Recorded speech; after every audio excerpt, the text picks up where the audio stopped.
Rene mai bani pipang min wah yang te pleplah ngal khap ying kemem dahat lai yetle pipang tapro tabuh ket lai tip grab nit mung lang ket lai tip lancar yuan nyu bot hau pli ket lai pian jonan nap ne chính le nam plan tu sa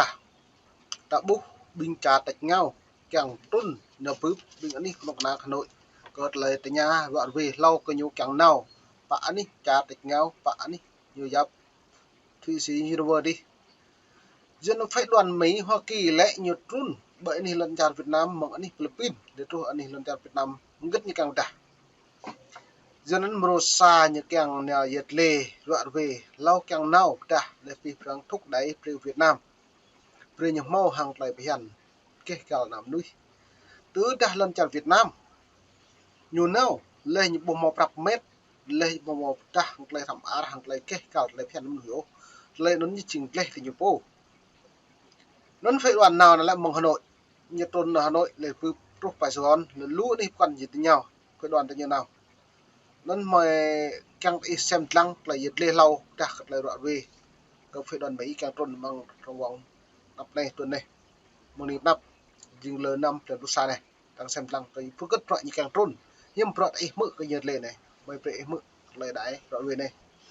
Kerry chuẩn bị đi thăm Việt Nam và Philippines trong chuyến công du thứ tư của ông tới châu Á vào cuối tuần này. Giới quan tâm một lần nữa là nêu bật thành tích nhân quyền mà họ đánh giá là tệ hại của Việt Nam và yêu cầu Ngoại trưởng Kerry truyền đạt những quan tâm sâu sắc về thực trạng nhân quyền và các vụ vi phạm vẫn đang tiếp diễn tại Việt Nam.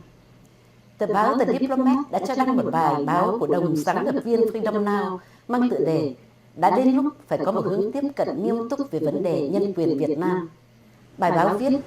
bất chấp Hoa Kỳ nhiều lần khẳng định tầm quan trọng của vấn đề nhân quyền trong các quan hệ với Việt Nam, tình hình thay vì được cải thiện còn trở nên xấu đi hơn tại Việt Nam trong mấy năm gần đây, đặc biệt là những vụ bắt bớ và giam cầm để bịt miệng những tiếng nói bất đồng.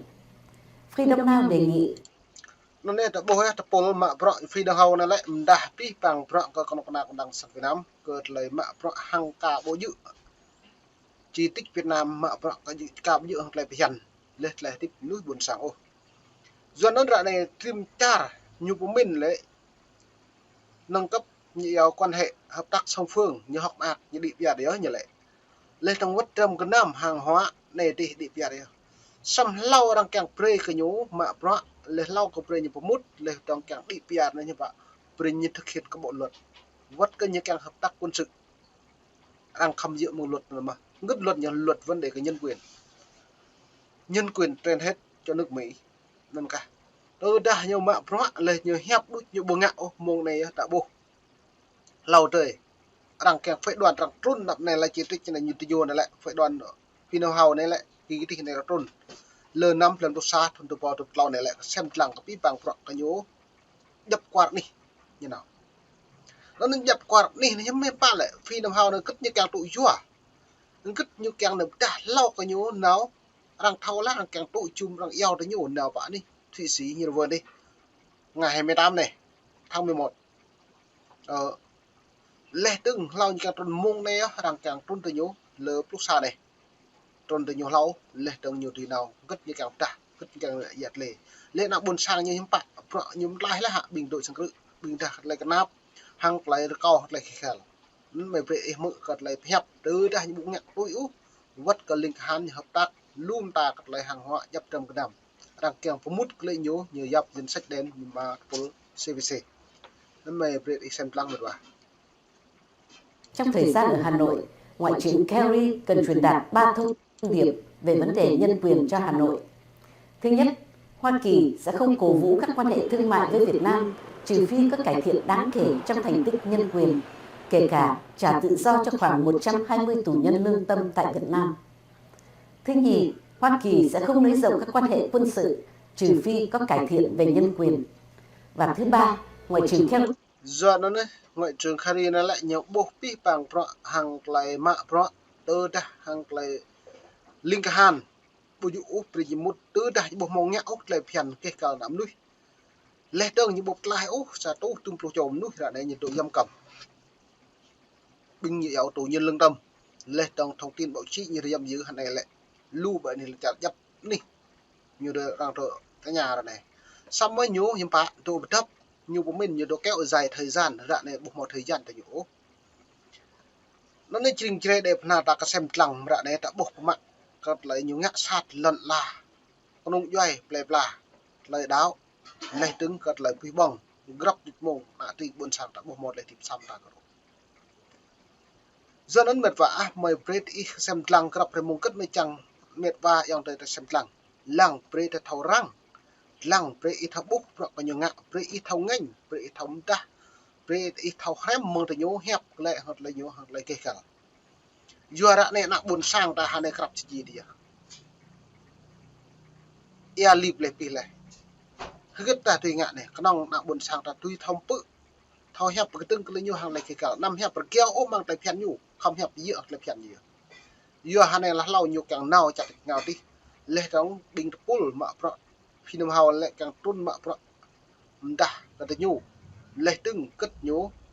tụi đồng cất nhố cả một thao keng ô giờ rim thôn như nào lại nhũ máu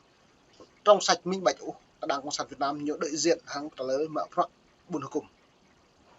giờ như thế tạo bổ lum ta cắt lại nhố tụi đom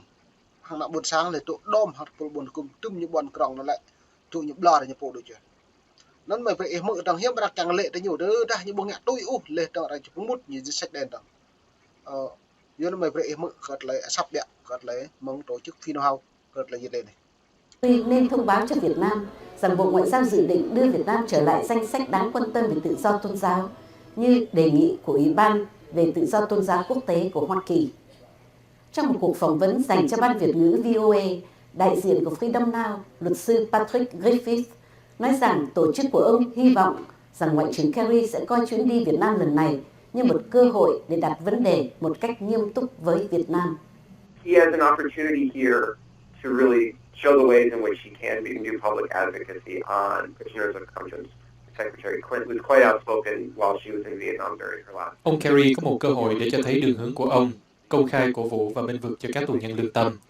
Thời còn là Ngoại trưởng Mỹ, bà Clinton đã phát biểu rất thẳng thắn lúc đang ở thăm Việt Nam trong chuyến công du cuối của bà tới đó. Thật là đáng tiếc là dù vậy, chúng ta vẫn phải chứng kiến các vụ vi phạm tại Việt Nam. Thế cho nên theo tôi, ngoài những tuyên bố công khai, vốn rất hữu ích để cho Việt Nam biết là chính phủ Mỹ thực sự nghiêm túc về các vụ vi phạm nhân quyền. Quan trọng hơn là những thông điệp mạnh mẽ và nhất quán mà Ngoại trưởng Kerry cần trực tiếp đề cập với vị đương nhiệm Việt Nam ngay trong lúc ông dân mà mong lầu đi bây giờ pro neo đang chỉ trích của Việt Nam có vi phạm vấn đề cái nhân quyền lệ trong mà cứ bình nuôi hàng lấy đáo lấy tự chọn bình nuôi đã buồn sang bộ máu cật lấy đập nàng sam tạt là cật u do nó lúc mà pro cái đảng dân chủ này lại bây giờ pro này mọi vật địa bà Hillary Clinton lầu đi trun lên ta ắt như buồn ngạ là mà trun này tương thun này do nó cất Mỹ càng áp đặt tại nhiều tương Mỹ càng trôn tới nhiều tương Mỹ càng cao về những cái thời gian này như này buộc một cái như vậy do nên ta có xem lăng cái pi bằng tung lùng của tài nhiệt lệ nhưng tích ta hàng lăng đôi nhiều hẹp thậm chí tổng thống Mỹ Joe Biden trôn nhiều chi tiết tập năng như cắt sen lại hẹp lâu như free là không là buồn sang công chúng lăng cất lại quốc hội họp cất lại đi PR nhưng đã đi các chúng ta là hợp tác lại thương mại này nâng cấp còn là chiến lược mà vợ hàng lại là Việt Nam hàng Mỹ lệ trường hàng hóa lệ trường cái nào đã càng yêu chúng ta đã đặc biệt bước tổng thống Joe Biden Mỹ nhớ màu chi tiết của Việt Nam càng thực hiện các bộ luật nhân quyền nhớ cắt sen hay khử lại nè xong rồi như mình như cắt sen như lệ rằng bật thấu xăm pi bằng vợ rằng bộ đá pi bằng vậy lệ trường pull rằng nào như bộ thấu lỡ cụ lắm mà nhiều pre hacker mút mại bình pull và giả vợ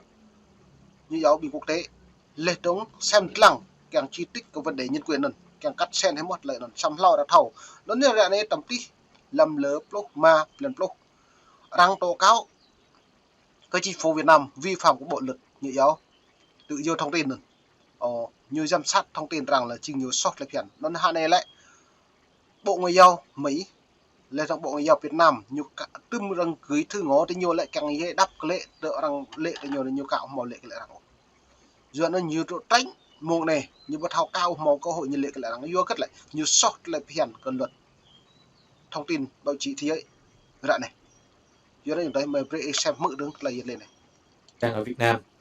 Ông phải khẳng định nhân quyền là một quan tâm lớn của chính phủ Mỹ. Và nếu chính quyền Việt Nam tiếp tục vi phạm các quyền làm người, thì điều đó sẽ cản trở những khía cạnh hợp tác khác, chẳng hạn như Hiệp định TPP. Đối với chính quyền Việt Nam, ông nói nếu Hà Nội thực sự muốn tham gia toàn diện vào sinh hoạt của cộng đồng thế giới, muốn trở thành một đồng minh thân cận của Hoa Kỳ và muốn giao dịch với thế giới, thì Hà Nội phải tuân thủ các luật quốc tế và các tiêu chuẩn quốc tế về nhân quyền. Luật sư Griffiths. They need to abide by all of that international. do những tại mơ lẽ mấy bài những là buồn sáng này tại chế ibu lẽ là nhiệt lệ mày vừa phải nhập vừa bread ít mực xem tăng lại lẽ chun rằng chi tích cả đảng cộng sản Việt Nam rim hay mong cái nhớ mạng rõ đã này sốc là phiền buồn cùng. Ini những buồn sáng khắp những mà nịt mong bên đúng đó lo từng